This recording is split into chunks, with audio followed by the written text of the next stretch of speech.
साधना के प्रथम स्तर पर है, आप किसी से कैसे युद्ध करेंगे? ठीक है, अगर तुम्हें युद्ध करने की इच्छा है तो अवश्य करो। मेरे होते हुए चिंतामुख का सम्मान नहीं जाएगा। आचार्य जी, आप उसका सामना नहीं कर सकते। यदि मैं सही समय पर ना आती तो चिंतामुक्त संकट में पड़ जाता। परंतु आचार्य जी से एक भयावह आभा प्रकट हुई थी। क्या वो मेरा भ्रम था? भ्रम ही होगा, क्योंकि आचार्य उतनी शक्तिशाली नहीं और एक समय पर मैं सम्राट स्तर पर थी। वो एक पूर्व सम्राट को कैसे डरा सकते हैं? टेसा लैंग, आज मैं तुम्हें एहसास दिलाऊंगा कि चिंतामुक्त को चुनना तुम्हारे जीवन की सबसे बड़ी गलती थी। सेवक, पहला वार उसके चेहरे पर करो। हाँ, तुम्हारे आचार्य के लिए मुझे केवल एक बार करना पड़ता, तुमसे निपटने के लिए भी एक बार पर्याप्त है। सामने तुम केवल शिशु समान हो, तो मुझसे निपट नहीं पाओगे। तुमने मेरा अपमान किया, आज मैं तुम्हें देव शास्त्र की शक्ति का एहसास दिलाऊंगा। ये लो।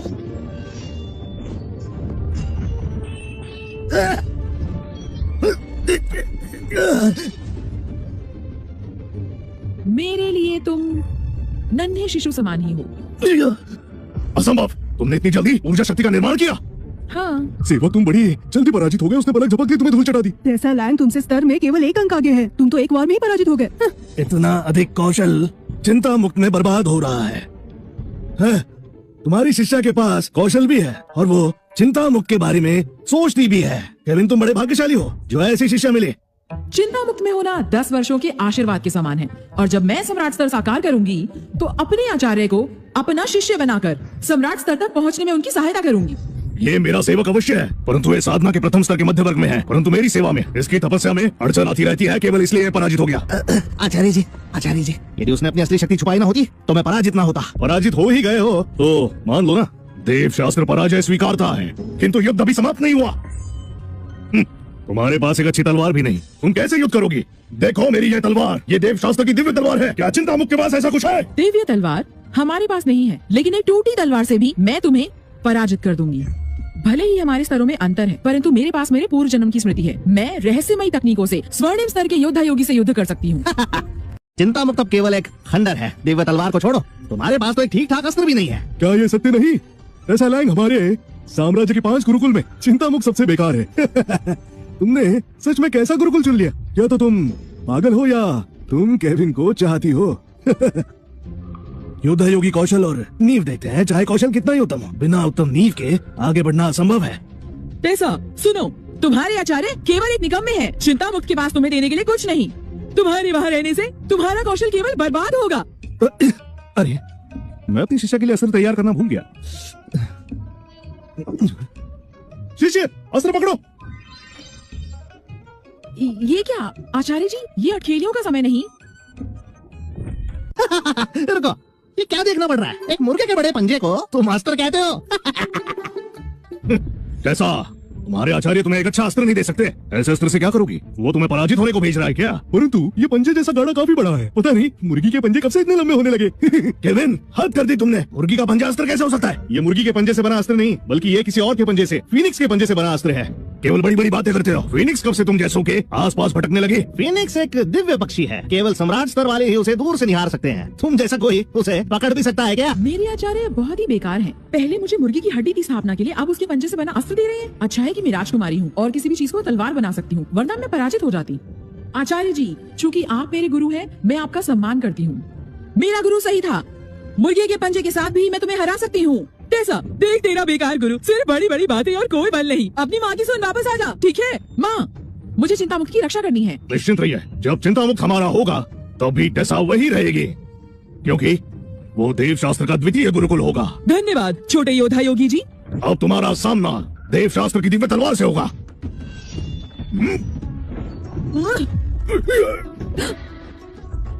ये क्या? कैलेब उसका सामना नहीं कर पाए। ये तो बिल्कुल असंभव सी बात होती है। एक अलौकिक तलवार? सच में? ये मुर्गे का पंजा मेरी तलवार शक्ति को 100 गुना बढ़ा सकता है। ये तो एक खजाना है, पता नहीं गुरुजी को कहाँ से मिला होगा। लगता है गुरुजी भाग्यशाली हैं। तुम्हें लगता है तुम अपनी बल शक्ति से मुझे रोक पाई हो? और क्या? तुमने अपनी शक्ति की स्थापना मेरी दी गई ड्रैगन की हड्डी से की। केवल इसी कारण तुम अपने स्तर से उत्तम युद्ध कर पाई। क्या? अपनी शक्ति का निर्माण कैलेब भ्राता की भेंट की हुई हड्डी से की है, तभी वो इतनी शक्तिशाली बन पाई। भ्राता कैलेब ने केवल एक महिला को पाने के लिए इतना कुछ किया, किंतु उन्हें संभल कर रहना चाहिए। आश्चर्य नहीं टेसा ने इतनी शक्ति कैसे पाई। सिद्ध होता है कि सब कैलेब के कारण हुआ। टेसा जी, सुना आपने? आपके गुरुकुल में कुछ नहीं है, आपको हड्डी भी ज्येष्ठ भ्राता ने भेंट की। पराजय स्वीकार करो, हमारे स्तरों में बेहद अंतर है। पराजय स्वीकारूं? वो शब्द तो मेरे शब्दकोश में है ही नहीं। कैसा? जिस हड्डी का उपयोग तुमने किया वो मैंने तुम्हें दी एक नन्हे ड्रैगन की हड्डी थी। मैंने एक बड़े ड्रैगन की हड्डी का उपयोग किया था। तुम मुझसे आगे नहीं बढ़ सकती, तुम मुझसे युद्ध कैसे करोगे? देखा तुमने, तुम्हें हड्डी तक तो देवशास्त्र गुरुकुल से मिली। अपने गुरुकुल में रहकर तुम्हें क्या ही मिलेगा? सिद्ध होता है कि पराजय निश्चित है टेसा। जानती हो ना कैलेब जी ने अपनी शक्ति का निर्माण कर लिया है, वो भी बड़े ड्रैगन की हड्डी से। टेसा, तुम कैलेब जी का सामना नहीं कर सकती। जो हड्डी मुझे मेरी माँ ने दी वो तुमने उन्हें दी थी। अवश्य, यदि मैंने तुम्हें वो ना दिया होता तो तुम अपनी शक्ति का निर्माण नहीं कर पाती।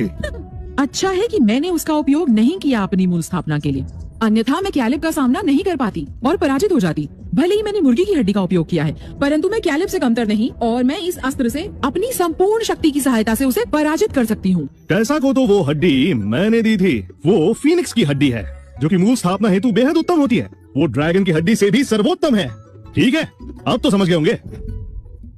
हड्डी क्यों हास्य के पात्र बनते हो हैं? ये मुर्गी की हड्डी है, फीनिक्स की नहीं है। आचार्य केविन, बड़ी बातें करने के अलावा तुम्हें कुछ और आता है? ओह हाँ, तुम्हें अपने शिष्य को चूना लगाना आता है। सत्य वचन, केवल बड़ी बातें करते हो और मेरी पुत्री को ठगते हो, इसके अलावा क्या करते हो? आचार्य जी शांत रहिए, फीनिक्स को पकड़ना इतना सरल नहीं। आपको ज्ञान होना चाहिए। उस दिव्य पक्षी को देखने हेतु ही आप में अद्भुत शक्ति होनी चाहिए। कैसा? यदि अभी पराजय स्वीकार लो और हमारे गुरुकुल आ जाओ, वचन देता हूँ कि तुम योद्धा योगिनी स्तर पालोगी। टेसा, सुना तुमने? ज्येष्ठ भ्राता बीती बातों को भुलाकर तुम्हें योद्धा योगिनी का स्तर दे सकते हैं। पराजय क्यों नहीं स्वीकारती? बेहद घमंडी है। कुछ समय पश्चात वो घुटने टेककर देवशास्त्र का हिस्सा बन जाएगी। हाँ, और केविन भी। जब समय आएगा तभी दोनों शौचालय की शुद्धि करेंगे। टेसा, पराजय स्वीकार कर लो। यदि तुम्हें युद्ध करना है तो करते हैं, ये बातचीत क्यों? ठीक है, हमारे बीच का अंतर देख लो। तुम मेरा सामना नहीं कर सकते। तुम मेरा सामना कैसे कर रही हो? क्या तुम्हें लगता है कि मैंने अपनी शक्ति का निर्माण तुम्हारी भेंट की हुई हड्डी से किया है? तोड़ो। आकाश के चुने हुए छोटे योद्धा योगी, क्या तुम में इतनी ही शक्ति है? स्वर्णिम स्तर, केवल इतनी ही शक्ति है तुम में। तुम स्वयं को 10 महागुरु में से एक मानते हो। धिक्कार है। अति उत्तम, कैसा कमाल कर दिया। ये क्या हो रहा है? क्या भ्राता श्री कैलेब ने दिव्य घटना उजागर नहीं की थी? स्वर्णिम स्तर साकार करने के पश्चात एक फीनिक्स उनकी रक्षा कर रहा था। वो पराजित कैसे हो सकते हैं? कैलेब जी एक ही बार में हार गए, ये ऐसा कैसे हो सकता है? संभवतः टेसा लैंग सच्ची योद्धा योगिनी है। असंभव, टेसा ने तो शक्ति की स्थापना की शुरुआत की है। वो ज्येष्ठ भ्राता को कैसे पराजित कर सकती है? हमारे भ्राता श्री तो सच्चे योद्धा योगी है, वो कैसे पराजित हो गए? कैसे? नहीं नहीं नहीं नहीं नहीं, सत्य यह है ज्येष्ठ भ्राता उन्होंने दया दिखाई और अपनी संपूर्ण शक्ति का प्रयोग नहीं किया, और टेसा ने निर्लज होकर भ्राता कैलेब की दया का लाभ उठाया और संपूर्ण शक्ति से भ्राता को पराजित किया। हाँ, चिंतामुक्त के निवासी नीच है। क्या हुआ? देवशास्त्र को पराजय स्वीकार नहीं हो रही है क्या? किसी और को भी हमें चुनौती देनी है क्या? भले ही मेरे पूर्व वार ने मेरी दिव्य शक्ति घटा दी, परंतु मैं पराजित नहीं हो सकती, अन्यथा चिंता मुक्त की रक्षा कौन करेगा? देवशास्त्र अभी पराजित नहीं हुआ। आचार्य जी, ये एक प्राण युद्ध है, 3 युद्धों का अंतिम युद्ध है। केविन, तुम्हारी शिष्य थक चुकी है, तुम वही खड़े रहोगे? क्या अपनी शिष्य की मृत्यु देखना चाहते हो? मेरी सारी शक्ति स्वर्णिम स्तर के योद्धा से युद्ध करते हुए समाप्त हो गई, और आचार्य की शक्ति तो उससे भी 2 स्तर ऊपर होती है। तो चाहे मैं अपनी सारी ऊर्जा खर्च भी कर दूं, मैं ऐसे योद्धा को नहीं हरा सकती जो आचार्यों में भी शिखर पर हो। मेरे गुरु बहुत भोले भाले हैं, उन्हें चुनौती के लिए भेजना मतलब उन्हें सीधा मौत के मुंह में धकेलना। इसीलिए मुझे ही युद्ध करना होगा। ये मेरी तरफ से गुरु दक्षिणा होगी। मेरे आचार्य युद्ध नहीं करेंगे, उनकी ओर से मैं युद्ध करूंगी।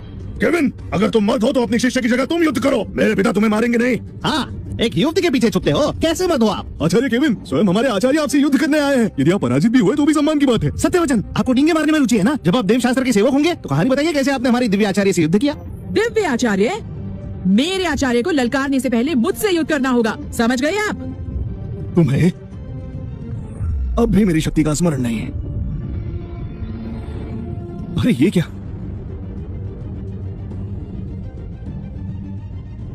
आचार्य सेनापति कृष्ण ने योद्धा योगी के चरम स्तर को साकार कर लिया।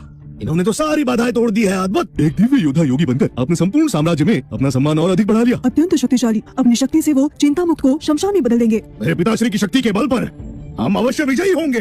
केविन, चिंता मुक्त गुरुकुल को नष्ट करना किसी चींटी को कुचलने समान होगा।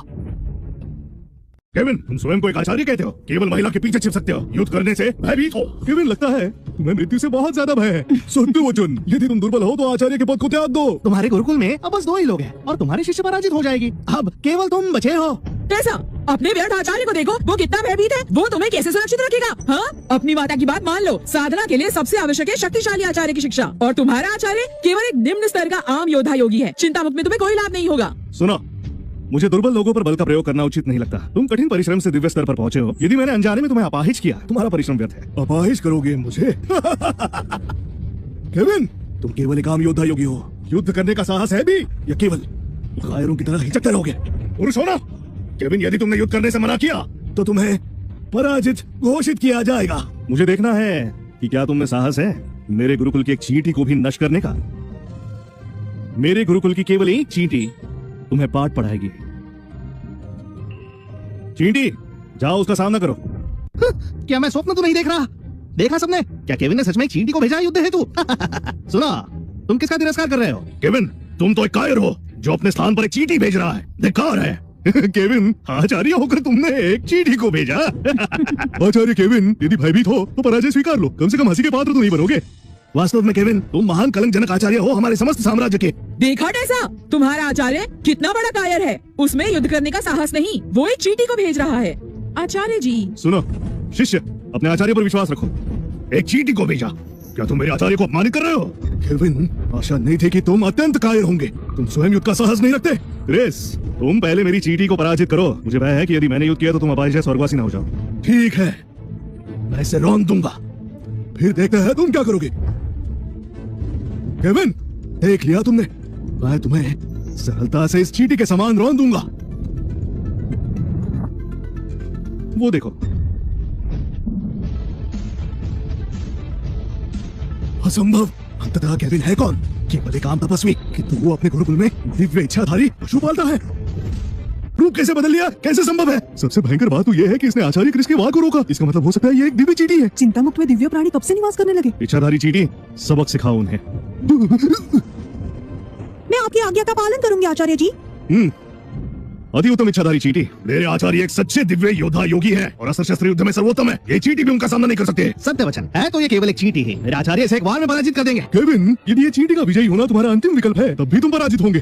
केविन, मैंने तुम्हें कम समझा, परंतु क्या तुम्हें लगता है कि ये चींटी तुम्हारे गुरुकुल की रक्षा कर सकती है? यदि ये शक्तिशाली चींटी मेरी होती तो न केवल मैं इसकी शक्ति छीनता, बल्कि इससे चिंतामुक्त को पराजित करवाता, फिर चिंतामुक्त मेरा होता। तुम जैसे शक्तिशाली दिव्य चींटी को समस्त साम्राज्य का रक्षक होना चाहिए, केवल चिंतामुक्त का नहीं। आपस में युद्ध करने से लाभ नहीं। मेरे गुरुकुल में आओ, मैं तुम्हें सारी सुख सुविधाएं प्रदान करूंगा। नहीं, मैं चिंता मुक्त में निवास करने वाले अन्य दिव्य पशुओं के आगे शून्य समान हूँ। रही बात आपके गुरुकुल की, तो मुझे वहाँ नहीं आना, समझे? ऐसा अपमान, ऐसा दुस्साहस।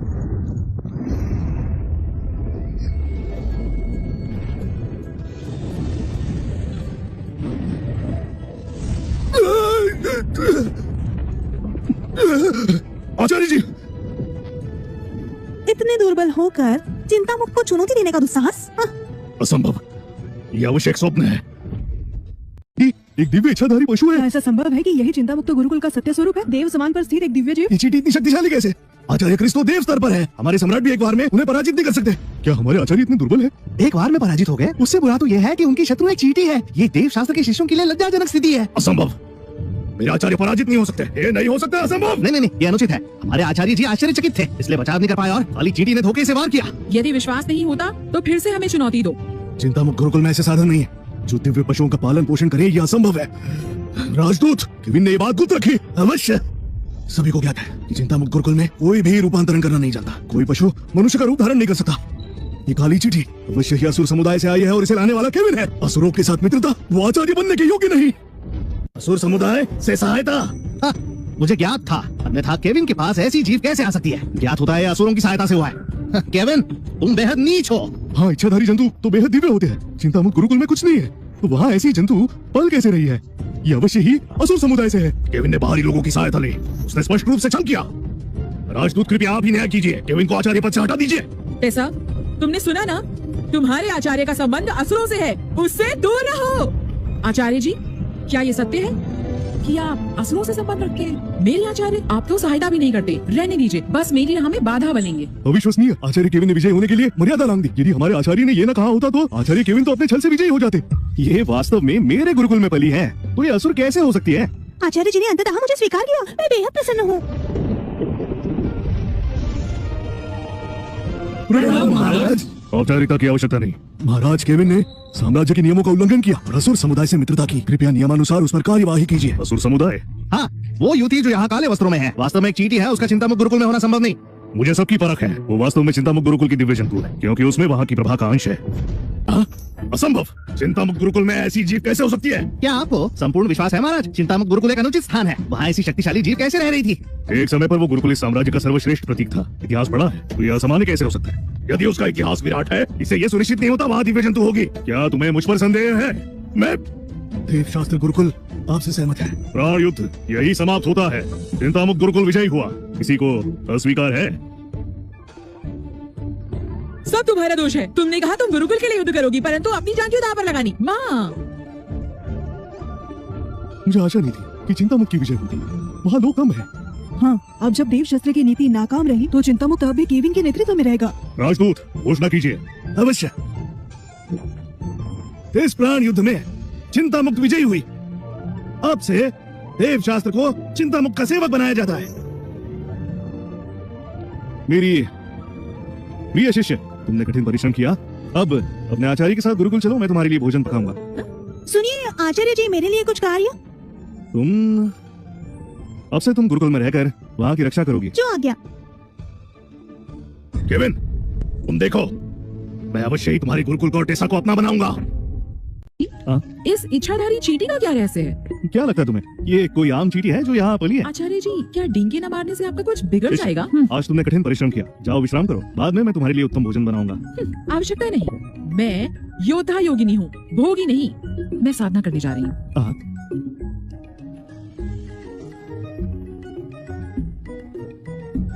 तुम फिर से चींटी बन जाओ। मेरे पास वास्तव में तुम्हारे लिए कोई कुटिया नहीं है। जो आज्ञा। क्षमा कीजिए आचार्य जी, मैं चिंतामुक्त गुरुकुल नहीं ले पाया। तुम्हारा दोष नहीं, यही प्रतीक्षा करो, मैं भीतर जाकर आता हूँ।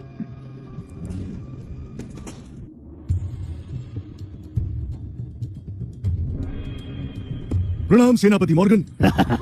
तुम वास्तव में बहुत ही सराहनीय हो क्रिस। ये आपका बड़प्पन है। आपने मुझे बुलाया था क्योंकि आज हमने अपनी चाल चली। अवश्य, तुम वर्षों से साम्राज्य में हमारे दूत रहे हो। अब समय आ गया है।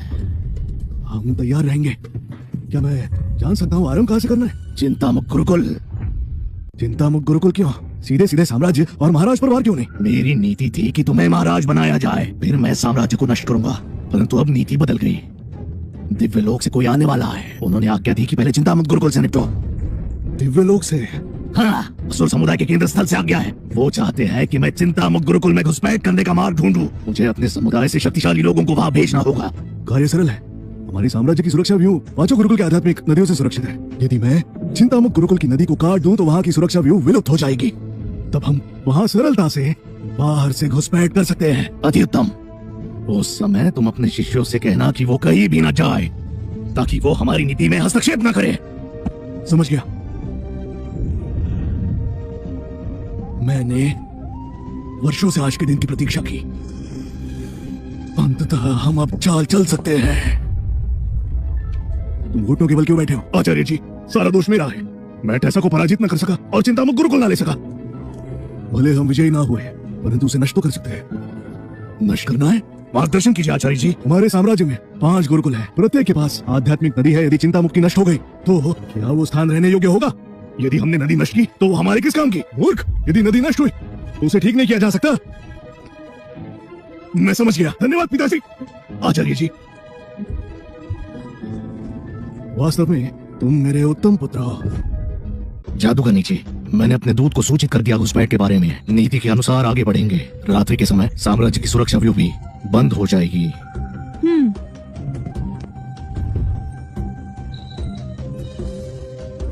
तुम सब सीधे सीधे साम्राज्य में घुसपैठ कर उनका ध्यान भटकाओगे। किसी को भी मेरे होने का आभास नहीं होना चाहिए। जादूगर नीचे, आपकी शक्ति की सहायता से आप सरलता से संपूर्ण साम्राज्य को नष्ट कर सकती हैं। तो चोरों की तरह घुसपैठ क्यों? क्योंकि संसार में मुझसे भी अधिक शक्तिशाली लोग हैं। मुझे ज्ञात होता है कि वही साम्राज्य के शांति दूत है। यदि मेरी उपस्थिति का उन्हें आभास हुआ तो हमारी नीति व्यर्थ हो जाएगी। वो शक्तिशाली व्यक्ति प्राचीन निश्चित भूमि में जा सकते हैं। एक हाथ से दिव्य पक्षी फेनिक्स को पकड़ सकते हैं। उनकी शक्ति देवताओं के समान है। उन्हें उकसाना उचित नहीं होगा। ओह, मैं समझ गया। हम सावधान रहेंगे। आप जाओ, मेरी आज्ञा का पालन करो। जो आज्ञा।